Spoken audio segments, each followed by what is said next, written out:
Hi, I'm Darren with Poppin. Right now I'm at Drexel University with a community event titled Trayvon Martin Race Matters, sponsored by Africana Studies.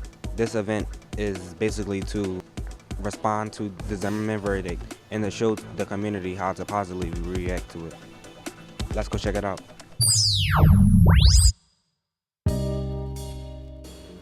Trayvon Martin's crime was that he was a black young male.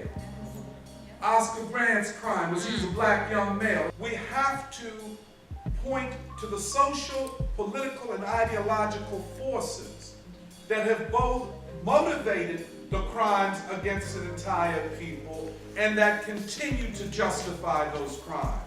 After the verdict, I just saw a lot of people on my Facebook feed, just expressing their anger at the justice system, and I wanted to be able to galvanize all of that momentum and put it to good use. I came to this event because I think it's important for people to understand, Trayvon Martin's plight, as well as other brothers and sisters' plight in our community. I think it's really important that we keep talking about Trayvon Martin and all the other victims of injustice. And I was hoping that today was going to be a fruitful and productive conversation. How do we change the conditions that produce an event like we saw around Trayvon and others? With the recent speech of Barack Obama saying that discussions of race really don't get anywhere, I was really appalled by that. I totally disagree with that statement. I think that race discussions are where we need to start.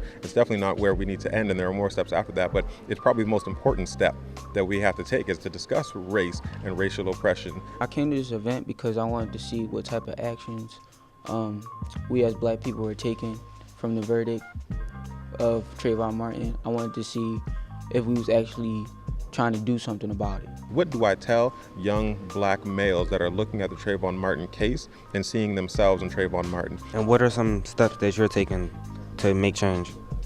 Well, going to school, the first thing, staying focused, staying on my work, reading, staying positive. Some of the steps that I'm taking to make change is to make sure I get my education also.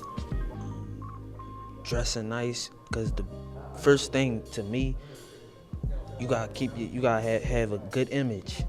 So if you have a good image for people to see, you're gonna see some changes. So we set out like a 5-year goal, which was to create an independent media institution. The youth are particularly important to the solutions just because they are the generation that have the tools, that have the technology, and are able to understand the technology a lot more than my generation or the generation that preceded me. I think that you have the tools to change things.